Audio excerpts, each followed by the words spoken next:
Welcome everyone to our meeting tonight. I just realized I'm a couple of minutes behind here. I was deeply engrossed in an eyeball QSO, which was a lot of fun. My name's Chad. For those of you who don't know me, I'm the vice president of the club. And welcome to our 10th birthday. We're glad you're all here for that.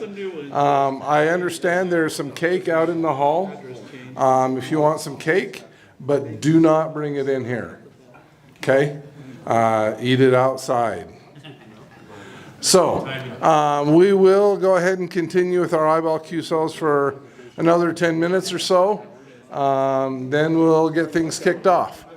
I know you're all probably wondering where your tickets are for the door prizes. They are on their way here. In fact, they're walking through the door right now, so we'll get Brent on that, and he'll hand out tickets to you. So go ahead and continue talking amongst each other, and we'll be back here in about 10 minutes.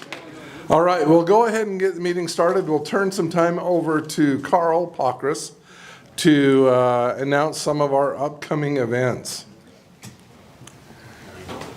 And make excuses for why I wasn't at field day. Yeah, we don't ever want to. It better be good. Your apparel against my wife promises she'll never let that happen again. Carl, Yeah, I hear you. I hear you. Well, you know, the joke always comes back around to you. You know, for years I've been saying that don't let some lame family reunion get in the way of a field day. But yeah, I did it. Honestly, I did. I had fun. Yeah, I never said cruise, but you know, still. Yeah, I could have. She might have come home with a new husband. I don't know. Didn't want to go there. Anyway, let's see, where are we at here? Oh, it's already there. And I did something here. Anyway, it's good to be home. I don't know this computer. Where the heck is the back button? Or did it just... Up and down keys? Yeah, but it says end show. I don't want to do that. Okay, there we go. I got way ahead of myself. Anyway, annual 76 barbecue. It's already we've already been asking people since the beginning of the year. Lynn already scheduled it for June 6th. That's Saturday, 10 to 2 or so is usually how it gets scheduled. Stan's going to bring the barbecue like we did last year, so I don't have to do all the barbecuing the night before. And Noji's going to do the HF. We're going to have a get on the air station there. We're going to have some giveaways, radios, and other things if we can manage it. And that's how we finance it. The 76ers isn't a club, so that's how we finance it, you know, because we don't have coffers. And so anyway, usually about 100 people show up. It's a potluck. We barbecue chicken and otherwise, and we have a lot of fun for a few hours there. Lunch is usually at noon, and so bring the family. There's a little lake there. You can do other things besides radio and have a lot of fun. So, and we'll end up announcing it every week on the 7/6 net every week that I'm there, and I hope everybody covers me when I'm not there. Anyway, the other thing is Noji wanted to put on the schedule, and I don't see any problems. If I hear problems on the Saturday, the 5th date, we might move it up or down. We can, you know, change the schedule if we need to, but tentatively put Saturday, September the 5th on for the ice cream social, and we'll do that at Leatherby's here in Orem like we have been doing the last several years, and we have a lot of fun with that. I don't think I have anything more than that. Again, I apologize for, yeah, there's the rest of the information, Leatherby's. Anyway, again, I apologize for, I hope they did a good job. The trailer came back in good condition, same as I left, same as the way it left, and everything else. So I appreciate everybody taking care of the trailer out there on field day and stuff like that. And I got it put away today. So appreciate that and all your hard work. I'll be looking forward to how we did, getting the totals and stuff like that from whoever does all that hard work. But appreciate everybody that got involved with that. I really did miss it, honestly. I wish I could have connected up and made a call back on it, but I just couldn't do it from wherever I was. I did call Noji on the Echo link and talk to him on the 7/6, but other than that, not much there. Joe Costello, activities. Let us know what's coming up. All right, thank you for the RL for the cake. I'll probably be up till about midnight. Even the county was happy that it shook for our anniversary today. If you didn't know, we had an earthquake. All right, activities. First of all, Winter Field Day. Recap, I think we had a good time. We had all 3 trailers operating. Chad saw an otter. It was not too bad here today. It got really cold at night, and it was really windy when we set up. So everybody that showed up and helped set up and break down, thank you very much. The 3 trailers, Carl, TJ, and my trailer, had a good time. I realized how many people we can pack in my trailer because I think we put the pizza outside. It would have been cold in about 5 minutes. So pack some people in my trailer. That's Winter Field. I think we had a good time. We made not as many contacts. I don't know if you follow Facebook, Winter Field Day on Facebook, but I watched for weeks of all these organizations and clubs. Hey, we're setting up here and we're setting up here. And then the East Coast got socked in by that storm, and a lot of them were canceling just because. I know one guy said he went out and he posted pictures, and he started. There was just a little dusting on the ground. The next morning there was about 1.5 feet of snow, and he was in a tent. So thanks to all who helped. It was a great time. Okay, Summer Field Day. That 4th full weekend in June, we'll be holding at our normal place, Trout Creek Strawberry Reservoir. We're looking for help. I know Carl will bring the club trailer. Chad will be in my trailer. So we just need one more trailer to put the other station in. So if you want to volunteer your trailer and come on up and have a good time, let Noji know that you can bring a trailer up that we can use as a station.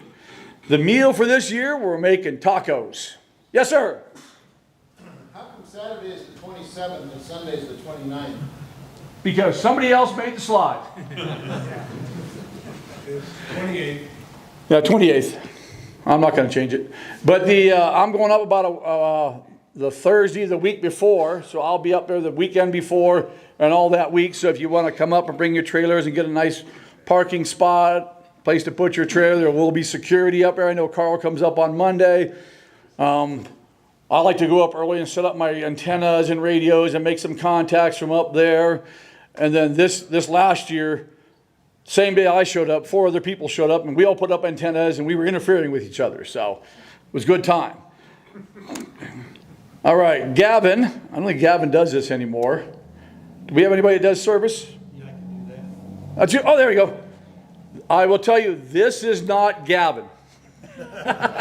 Thank you. No, I am not Gavin. I am Mike Keller, K7MDK, and Utah County Amateur Emergency Radio Services is a group of ham radio operators that volunteer their time and skills to provide and assist with emergency communications.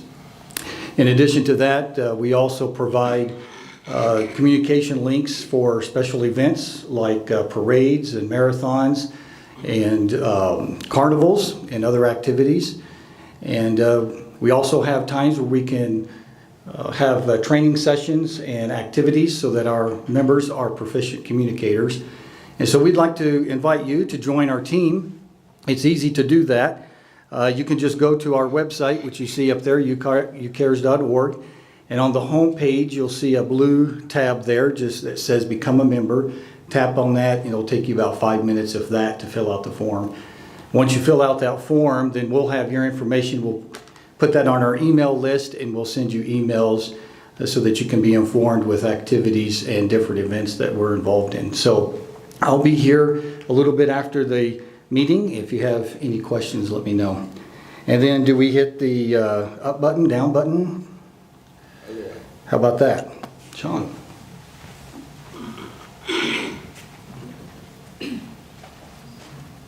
All right, very favorite parts of the meeting, and this is our brand new hams for the month.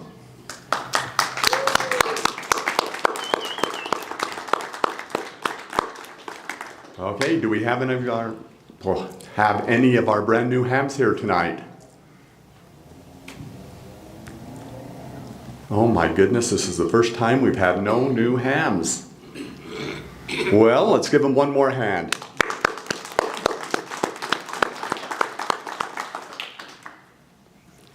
And these are our upgrades. So look those over. Do we have anybody that's upgraded that's here tonight. Stand up and introduce yourself and new license. Kilo 7 Victor Juliet Alpha, and I just passed my amateur extra. Fantastic. Anybody else? Anybody that we missed? Nobody. Okay. Anybody that's new here tonight to our meeting for the first time? Okay. Stand up, introduce yourself quickly. Peter, W7PTZ. Not in Newham. Not in Newham.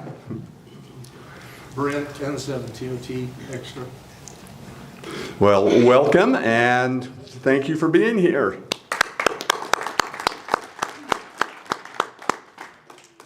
Okay, and coming up, our presentation. Are you introducing? Yeah, I didn't see it.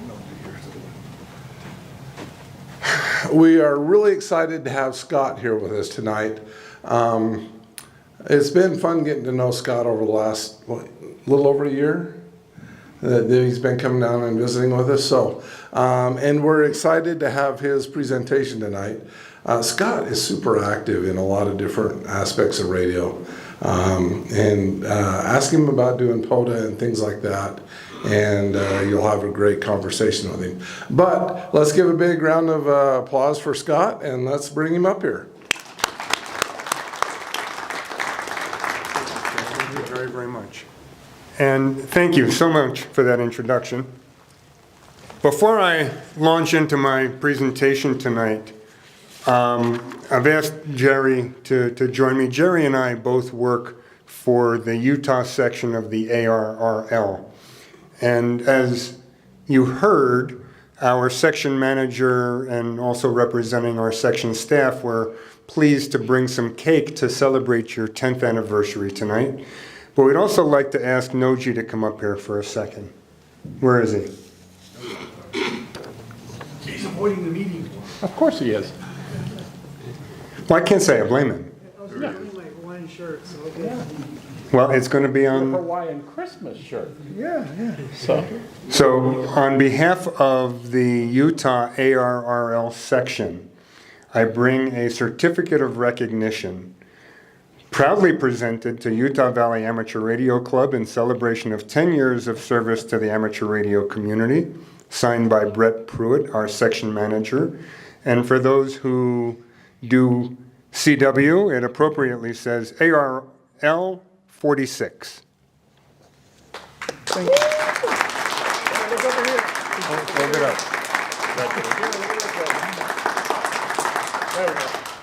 There you go. Yeah, that's a proper, what do you call it, NTS Yes, exchange. Thank you very much.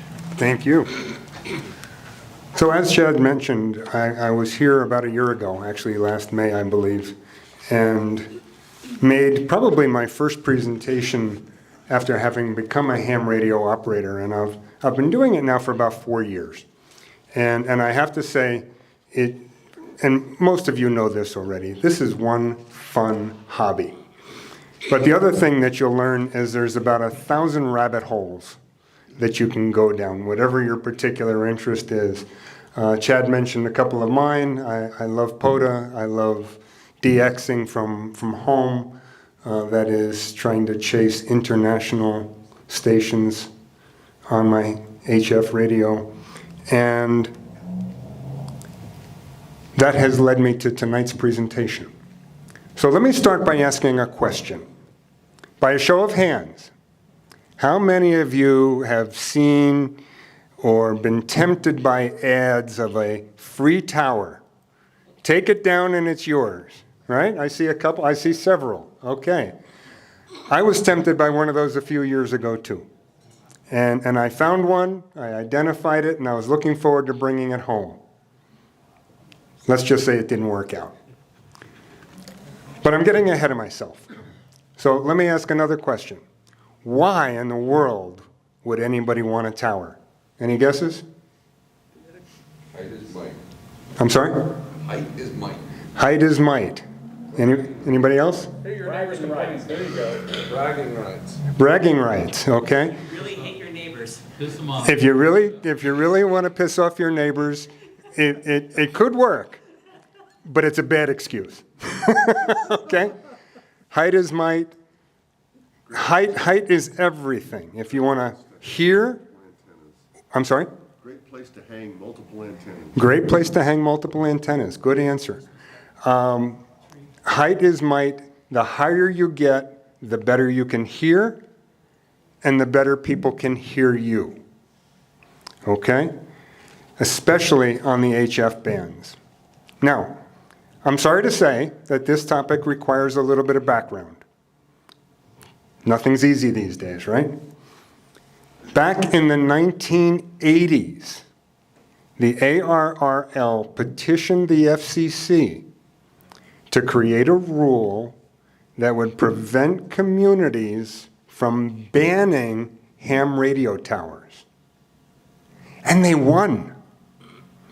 They got the FCC to create this rule that became known as Policy PRB1, and it said that city zoning regulations can still impose safety requirements. They can still make you get an engineering drawing or safety setbacks, building codes, things like that, but they could not automatically ban people like us from putting up ham radio towers. Now, just a footnote. This does not apply to homeowners associations. So if you live in a homeowners association, you know what I'm talking about. And if you haven't seen the program by the ARRL to send letters trying to change this with the FCC, please go to the ARRL website.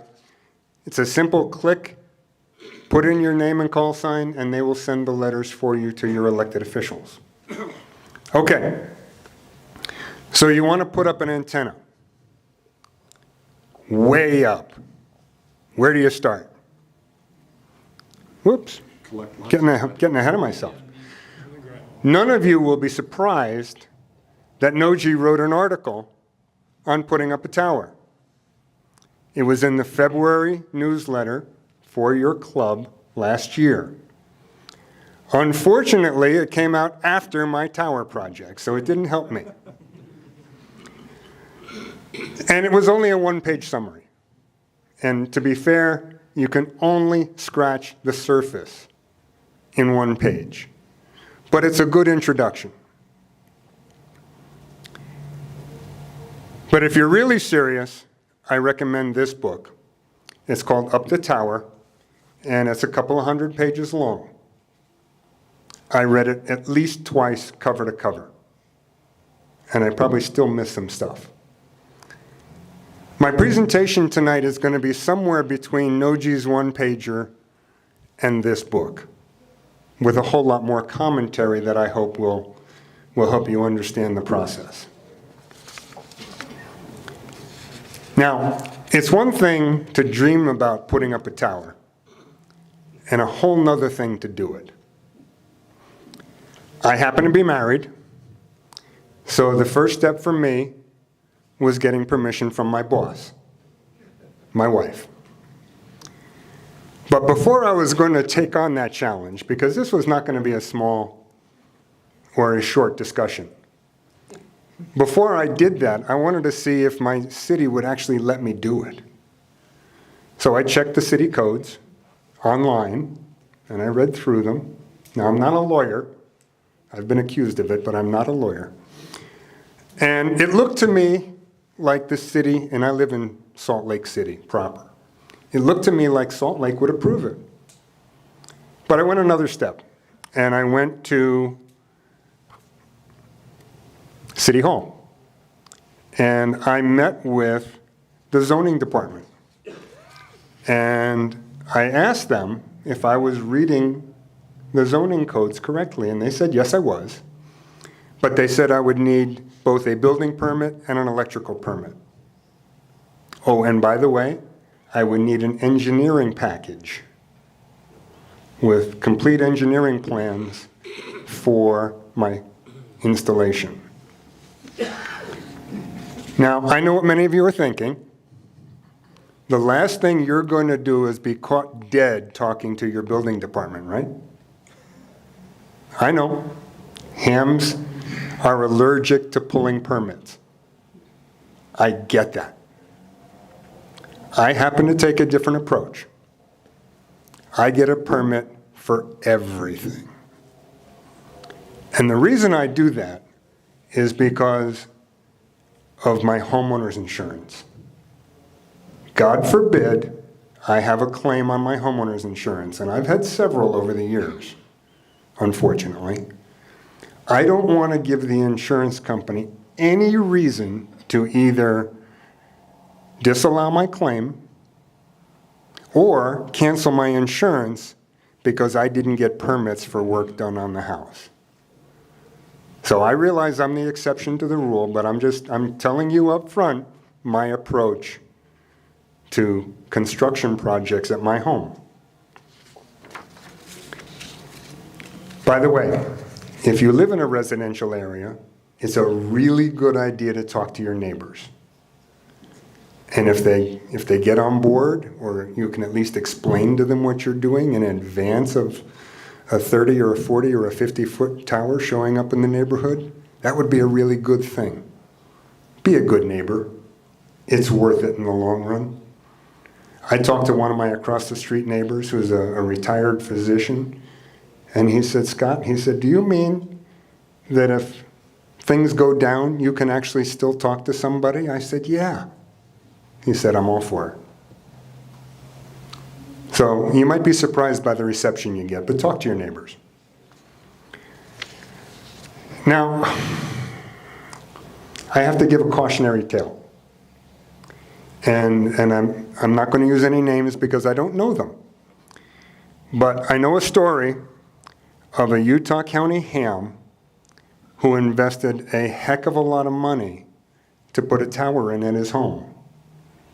He consulted the city in advance. He pulled permits. And the city asked for a pre-construction inspection. Now, he had located his foundation right up by the house.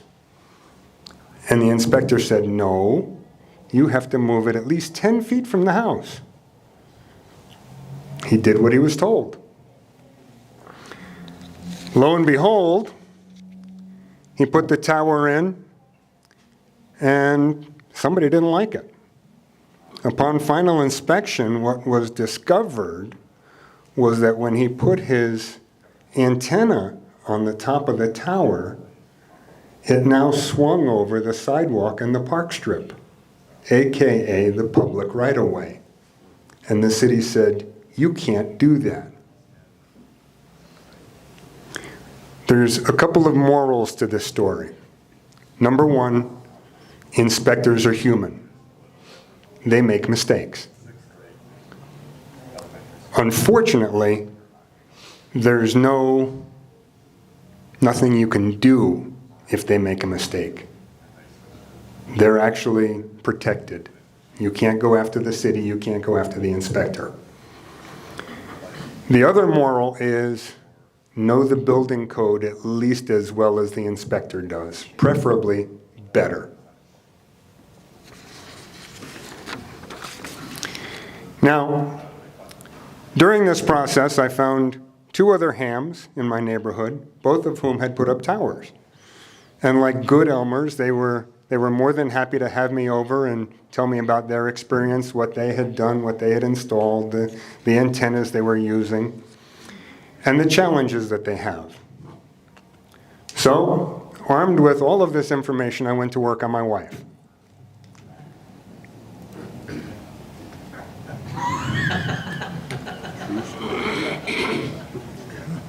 Of course, she asked me how much it would cost. And by this time, I had found a used crank-up tower for sale in Southern California. And I guessed the project would be about $6,000. I didn't think I was young enough to be naive, but boy was I wrong. But I had permission, so I bought that tower. And I found a trucking company that would ship it up to Salt Lake City on a flatbed. Fortunately, my friend Adam has a winch on his pickup truck, and we were able to pull the tower off the flatbed trailer and lay it in my driveway.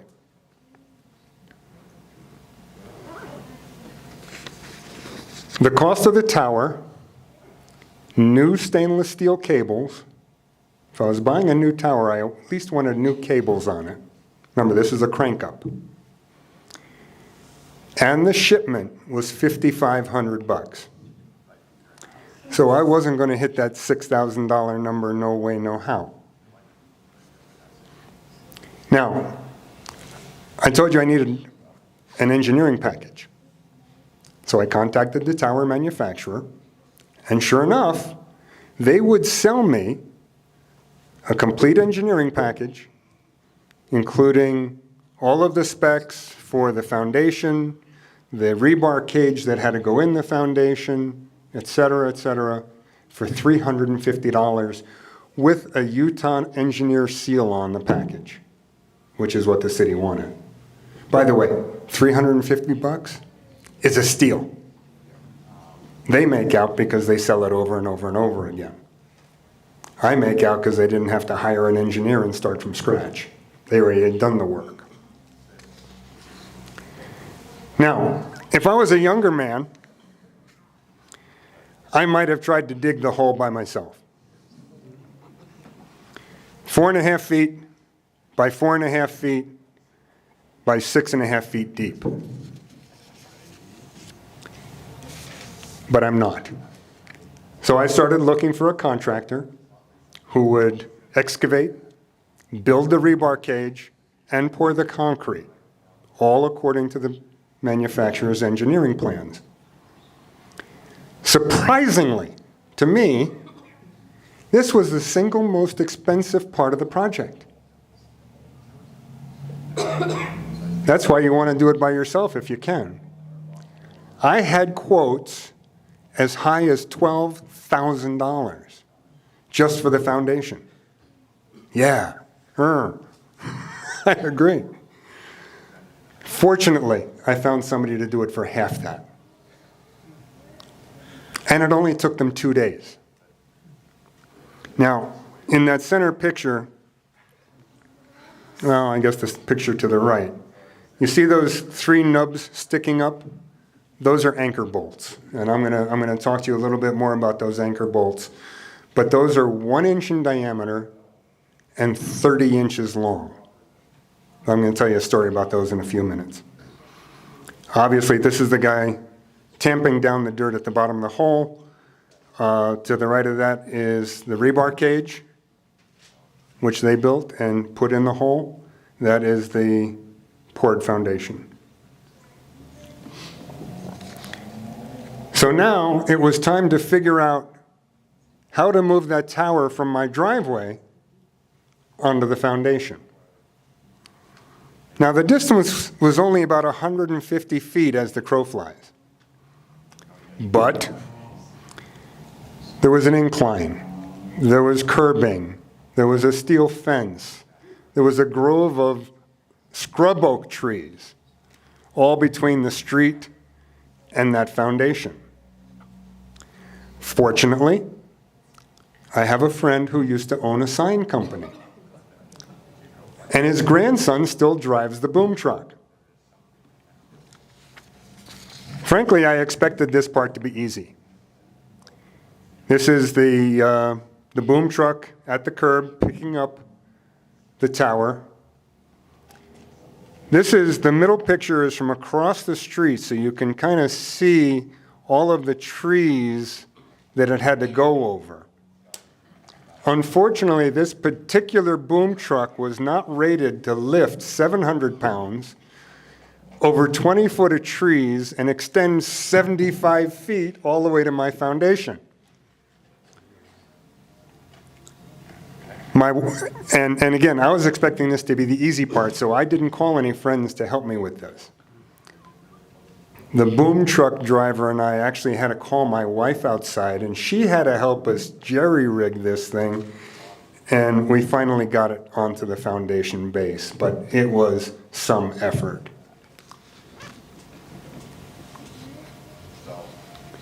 And there is, that third picture, is the tower standing up on the foundation for the first time. I'm sorry? Is that a power wire next to the antenna? No, that is the strap. Okay. That's the strap from the boom truck. No. Fortunately, and that's a very, very important consideration, power lines, you want to stay away from power lines, and you actually, there's a requirement for distance from power lines where you can put an antenna. I'm very, very fortunate. I have underground utilities in my neighborhood, so that was not an issue, but the trees were. Now, along this journey, I learned an awful lot about something called grounding. And this is what not to do.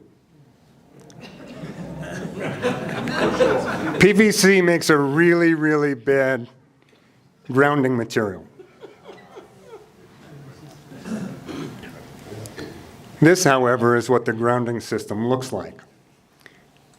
The building inspector had never seen thermite welded copper wires to ground rods before. Frankly, neither had I. But it's kind of cool. I used the Hager brand of thermite welding from KF7P, and another brand you may have heard of is called Cadweld. And basically, I've got one ground wire to one ground rod for each leg of the tower. And as you can see, there's a wire that runs completely around the foundation, connecting all three ground rods, and then it proceeds down and connects directly to my house ground.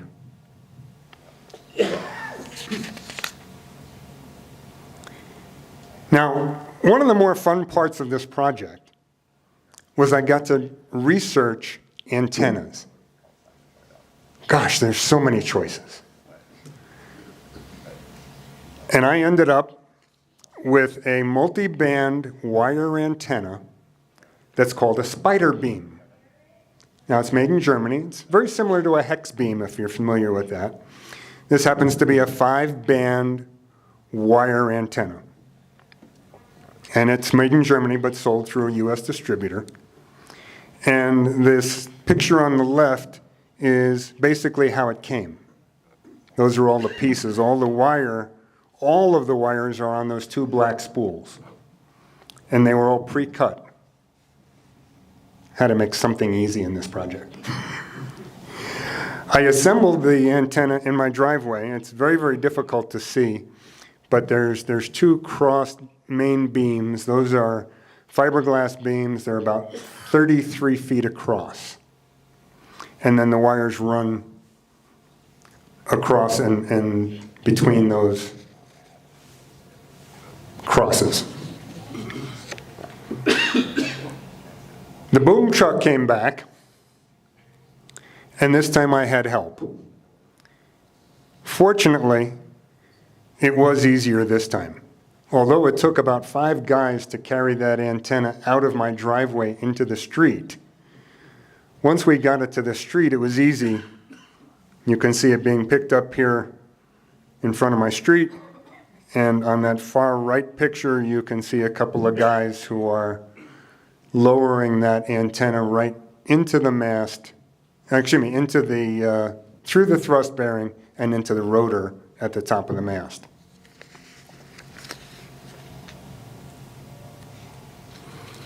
And that is Adam and James working to set that antenna. The cost of the food and beer for the helpers that day is not in my cost estimate. Now, at this point, I want to highlight a few lessons learned. And boy, I learned a lot. I chose to use what's called a self-supporting crank-up tower. Now, anybody in the room notice something missing? You can't answer.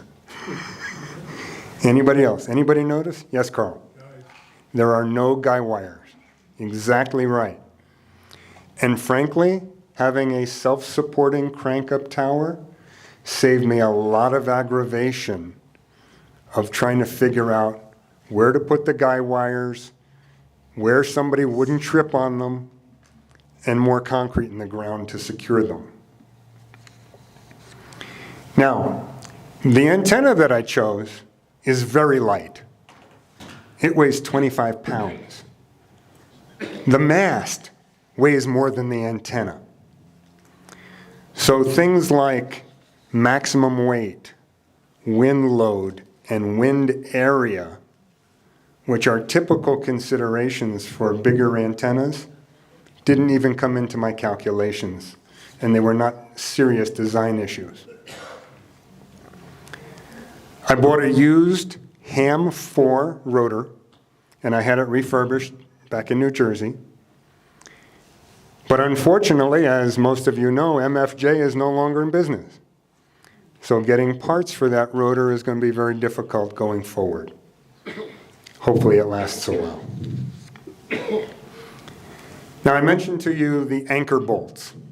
So I want to come back to that picture. I needed to buy 3 new anchor bolts to secure the tower to the concrete foundation. This is one of those few things where I actually saved a lot of money. By calling all over the country, I found a steel manufacturer outside of Pittsburgh, and the owner is a ham. And when I called him and told him the specs of the anchor bolts I wanted, he said, "You're putting up a ham tower, aren't you?" We had a great conversation, and the price for those 3 anchor bolts was about 1/3 of what the manufacturer wanted to charge me. The manufacturer wanted $300 for 3 anchor bolts.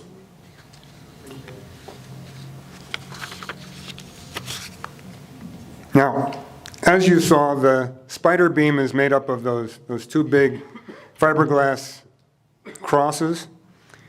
And I had not considered the length of those beams, or frankly, the sweep of the antenna relative to other trees that I had in my yard. All of a sudden, the aspens got in the way. This resulted in an unexpected expense for tree removal. Fortunately, I was so far along in the project that the wife couldn't object at this point, because normally, she doesn't like that. Now, I will tell you, when I finally put the antenna in the air, it was magic. I love working FT8, digital modes, and I like working DX. But I saw countries on my screen that I had never seen before, and I was reaching them. I now have confirmed over 100 contacts on all 5 bands of that spider beam. DX contacts, excuse me. Total in my log, I have 195 countries. It was magic. Now, here's the elephant in the room. Cost. Whatever you think an antenna project is going to cost, triple it. You're right. That was my experience. And if you're married, as I think some of you are, for some of us there's a marriage tax. I think most husbands would agree, happy wife, happy life. That's how it is in my house. Do not underestimate the value and support of other Hams and Elmers. Special thanks to Adam, James, and Ted. I could not have done this project without them. James and Adam in particular climbed that tower multiple times, getting it set just right, lining it up so that it lined up with the control in my shack, making sure the cabling ran where it was supposed to run. They were wonderful. I learned quite a lot along this journey, from how to tune a wire antenna, grounding, and even a little bit about construction. Don't be afraid to ask for help. Thank you. I think I have time for questions, but I think I need to defer to Jerry first. So, will you tell folks what your marriage tax was? No. Did you go on vacation? It's hardwood floors in 3 bedrooms. Don't tell the kid. Oh, I'm going to be paying for a long time, I know. I'm curious how it extends. Is it motorized? Is it? It's very difficult to see, but take a look all the way down here. Do you see this black area at the bottom of the picture? Yeah. That is a cover over a motor. And it so happens that I had power right here on the side of the house. All I needed to do is have the electrician put in an outlet. It runs on 110. And that will raise and lower the tower. Yes, sir? How high is your tower? It will extend full height to 55 feet, 3 sections. Yes, sir? How much would you be willing to sell the antenna and the whole setup for? Well, I'm not, because I'm still enjoying it. But here's no, and that's fine. But here's the challenge. As you just heard, the foundation was about 1/3 of the cost. Okay? There are lots of used towers out there. If you want a couple of referrals, I can give you the name of the guy that I bought mine from in Southern California. He's in that business. It happens to be made by U.S. Towers. They were wonderful to work with. They're the ones who provided me with the engineering package and answered a number of other questions. The guy I bought the used tower from did the recabling, so I didn't have to recable, which I'm glad I didn't have to do. So these are things worth considering. Any other questions? Yes, sir. Can other people, I forgot how I was gonna ask this. Can other people like attach their radios to your antenna, or is it only the radios that are inside your house that can So what you're talking about is a remote station. And I am not set up to allow people off-site to connect to my station. So I do not have a remote. There are people, and in fact other clubs here in Utah that have remote stations. But I'm not one of them. Anybody else? Yes, Noji. Do you have room on that tower to put any more antennas on? Well, it's very difficult, and again, I don't have a close-up picture. Do you see where my arrow is right here? No, I don't see an arrow. All right, do you see it? It's not on the screen. Oh, it's not on the screen? All right. At the top of the bottom section of the antenna, of the tower, to the right, you'll see an arm coming off. Okay? That arm is doing 2 things today. Number 1, I have a Carl Pockrass J-pole on there. And number 2, at the end of the arm is a pulley. And Jerry helped me recently to haul up a 40 and 80 meter off center fed dipole. And the feed point is at that pulley. So the feed point is about 21, 22 feet off the ground. But that arm was an add-on. And by the way, and I don't know if any of you have towers or looking at towers, KF7P, Chris, over in Salt Lake City, local business. I bought my lightning arresters from him. I bought all kinds of stuff for my tower from him. Great vendor. I love to do business with local businesses when I can, like Carl. KF7P.com. He's got great products. Did I see another question? Yes, sir. Is it fully extended all the time, or do you bring it down occasionally? I haven't brought it down. I've read recently that you should, just to exercise it and keep the cable moving and keep the motor moving. I plan to do that come springtime, but up until now, I haven't. Yes, sir, in the back. How much weight are the two sections that lift? How much weight is the motor lifting? That's a good question. I have that detail in the manufacturer's specs. The 3 sections and the motor weigh over 700 pounds. So let's just say roughly 500. But it's a wag. It's a wild ass guess. How many antennas can you actually put up on that tower?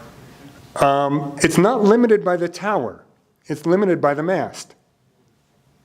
Okay? So you could put up a really tall mast and put on multiple antennas. And people have. I only have the spider beam up there now. I probably could put another antenna up on there. I don't see any. I might want to put a 6-meter antenna up, but I haven't found the need to yet. Carl Popkus has one of those too. Does he? Vertical? It'll go both ways. Okay. No, I didn't know which way you turn it. Sabre, you had a question? Yes. What is the propagation pattern of the spider beam? You know, I would have to refer you to the Spider Beam website. I just don't know off the top of my head. It is a directional antenna. It is, and I forget what the front to back ratio is in the gain, but again, that's all on the Spider Beam website. Specs will only take you so far when it comes to antennas. The more important thing is, where is it, what's in the way, and how high up is it? I compared this, as I mentioned, to a hex beam. On paper, I thought the Spider Beam was slightly better in specifications. I probably won't have a hex beam on this tower, so I won't have the opportunity to compare. Both of my neighbors, who I told you I talked to, have hex beams, and they love them. But I love this one, so I don't know which is better. But in terms of specs, Sabre, you'd have to look at the website. Jerry?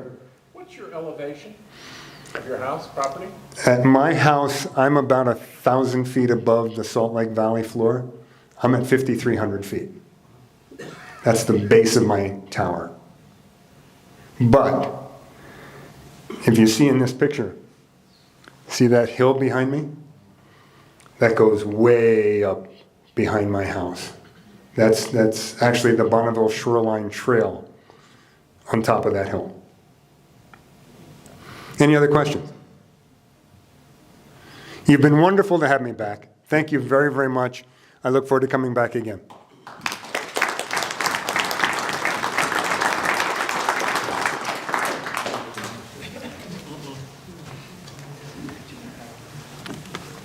Thanks, Scott. That was great. Thank you, Chad. Let's give Scott another round of applause. That was an amazing presentation. I don't know if he encouraged us or scared us to go put up towers. Okay, we'll turn the time over to Brent for the door prizes. And Brent, you want to show us what we've got here? Yeah, I'll go ahead and. Okay. But before I actually do that, I want to just where's Noji? Where did he go? There he is. Noji, Chad, Joe, Trevor, Karen. and Karen. I don't know if no, she's not here. But let's give these guys a round of applause.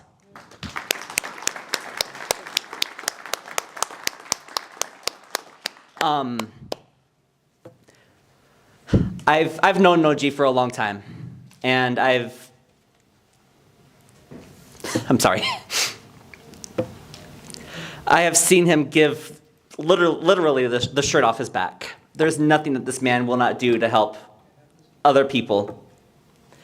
And it's because of him that we have this club. He told me a story tonight about how UVARC came to be, and pretty much everyone, when he entered the room, everyone was like, "There's our president." I was just like, "Where?" He's like, "Right there." And he's like, "No, I don't want to be." And everyone was like, "All in favor?" I voted for him for sure. But Noji, thank you for all your hard work. Thank you.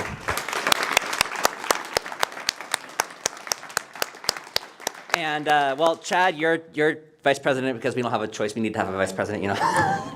No, but seriously, thank you to the club presidency and everything that you guys do. I just wanted to give you guys a special shout out tonight on this special occasion. Okay. First of all, can everyone hear me okay without that microphone? My voice carries, so. All right, so we have a Nagoya, a Nagoya 2-meter 440 antenna. It's for Baofeng. And then we have a power bank charger. And then we have a, oh gosh, Noji, give me the name of it. A handheld mic. It's a handheld mic for Yaesu, but it's a FT60. It's for Yaesu. Okay, we got our standard club flashlight. Go ahead and take this thing up next. All right, this is a Baofeng, but it's not just your standard Baofeng. It's got the Nagoya antenna and a rubber ducky antenna, and it can also do air traffic, things like that. And then we also have our Windows 10. All right. Yeah, Windows PC, I'm sorry. And if what? If you agree to accept the prize, you have to take a picture. Yes. By the way, Joe can edit things out, by the way, so if, you know, you have a blemish or something. Oh, yes, and then of course, but everyone knows about this. I mean, Carl, you make so many of these, it's like, who the heck cares? We've been giving them away every month for 10 years. It's true. You know, like, yeah, no. Carl, you know what? I actually owe you an apology. Carl, thank you for everything that you've done too. As old and as gross as you are, you know, we still love you, you know? There is the whole board thing too. There's quite a few people here that are on the board. Yeah, actually, you know what? I'm so sorry about that. Who, if anyone is one of the original 15 members that are here tonight, can you please stand? Or current board. Or current board. It's all that's left. It's all that's left. Wow, that's incredible. I apologize, but thank you, Carl, for that reminder. Okay, so I guess you still are useful after all. UWRL pushed us quite hard to start a club here in Oregon. Yeah. And there was a need for it, there was a call for it, and so they pushed us really hard. They wanted the 7-6ers to be a club, but we pushed them back on that because we are using the 7-6 repeater, which belongs to UVARC, and we didn't want to ruin that relationship. And so we've managed to keep that going because of that. And now Noji kind of works on both sides of the fence. So for those of you that are not aware of the story, Noji, if I may, just really quickly. So the 7-6ers was actually the original ham radio club, and it's based out in Salt Lake. Or It's not UVARC, and it wasn't originally in Salt Lake. UVARC is okay. Anyways, social group. Anyway, was the original, you know, social group club, whatever, you know. And there was a lot of people here in Utah County, and they were like, Salt Lake City is a really far drive for us.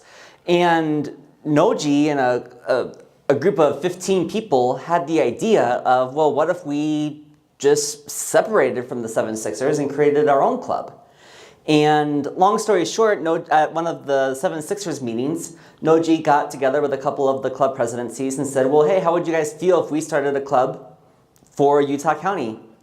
50% said yes, 50% said no. So Noji selected here the 50% who said yes. And long story short, we now have the Utah Valley Amateur Radio Club. Noji, did I botch anything? Within 48 hours, we had, what, Carl, 400? Did I botch anything in that story? I didn't hear what you said. Oh, okay. Let's go ahead and... Okay, yeah, let's go ahead and do the door prizes. I'm starving. All right. 795.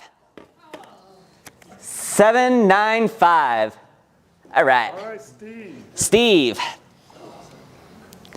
Oh, by the way, it's called Trivia Pursuit. And this was left by one of our members at the Christmas potluck, and I cannot seem to get rid of them. So if you guys want these as part of the door prizes, feel free to take them.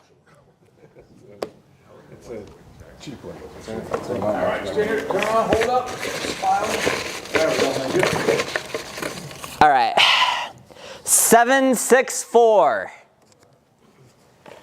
764.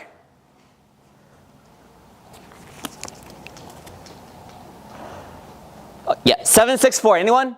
Going once? Going twice? All right. It's like Carl, that one was a dud. All right, 752. And then another dud, 752. All right.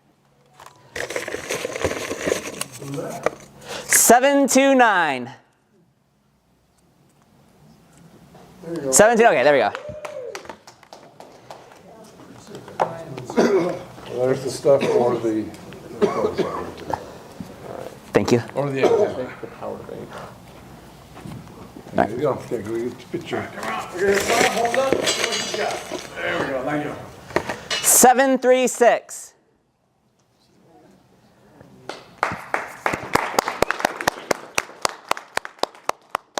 She always wins.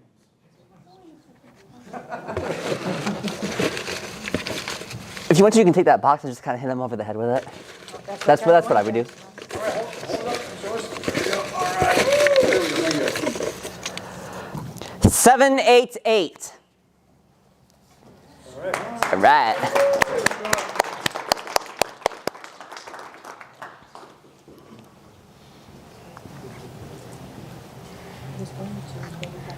Well, as you can see, I'm a bit of a flashlight junkie, so. All right, so we've got 3 prizes left. We still got the Trivia Pursuit, the Nagoya antenna, and the Yaesu microphone. And the J. Oh, I'm sorry, and the J pole. Dang it! I've seen so many of these things. I guess I'm just, you know. Wait, what? Hey, I thought that was funny. I'm sorry if people found that offensive. I'm sorry. What's that? Don't give up your day job. Oh, bite me. 794. I know, I'm so close. 794. Who is it? Oh, Joanne.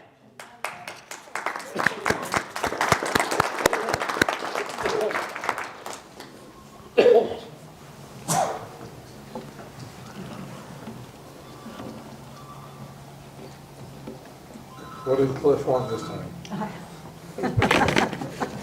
He's got the 2 antennas, the microphone. We want another. All right, thank you. All right, hold on. I want to make someone very happy here. No, that's not it. Picking out a picture. Yeah, hold on. Oh, you threw it back in there? What? Hold on. I'm trying to make someone very happy here. Not myself. Come on, shooter. No, but I'm not doing it for me. I'm doing it for someone else. You people are no fun. All right, by the way, so forgive me for helping someone who's in need. Okay, 725. 725. Cliff. Or Jim. By the way, Jim was such a trooper out of field day. He's hurting a lot, and he came out and helped put up antennas and take them down. Thanks a lot. It's okay. Let's see.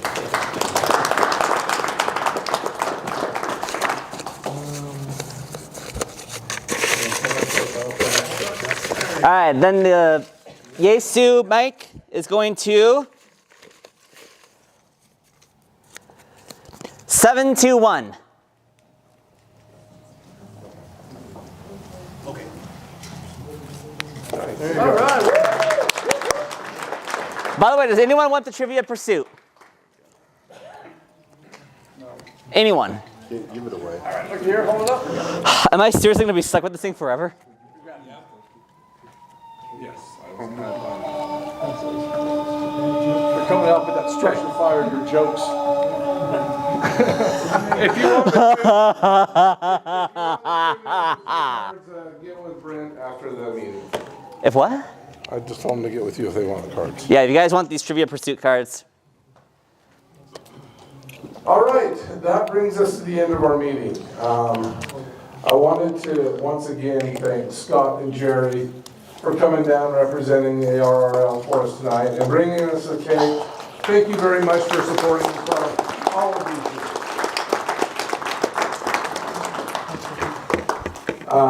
There is more cake out in the foyer, so please take some home. And make sure it just all goes away like we always do. Again, we want to thank the city of Orem for all of the support they give us for all of these 10 years. The city of Orem has been here supporting us all the way, as particularly Heath. He's been great and taking care of us this whole time. So I think we can leave the church today. where they Let's are. give it a break. Just make sure we So we clean up don't really offend good. If anything got spilled in here, please make sure it got cleaned up, the cake or whatever. So, and Noji wants to say something. Sorry, I brought my mouth. So, okay, Brent went and gave me a lot of credit. He said my name like every other sentence, okay, but I'll tell you the honest truth is. Why am I so good at keeping It this? really have a lot to do with getting this club started. All right, and he gives me all that credit. But the truth is, oh, thanks. The truth is I'm talking through a Chinese microphone and being spied on here. So it's not me, guys. It's you. You're the ones that made the club. I helped to start it up.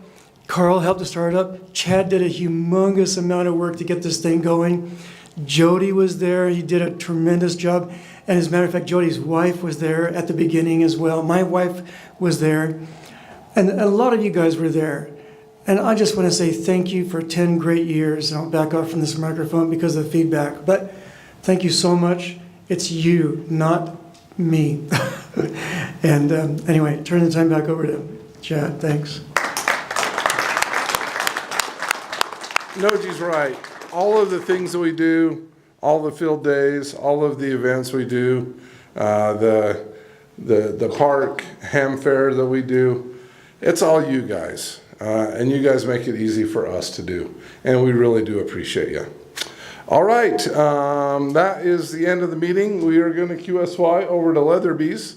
It's down the road over here. If you want to get a scoop of ice cream or a burger and some fries, it's a great place to go. Would love to see you there. And we'll see you all next month. Thanks for coming out.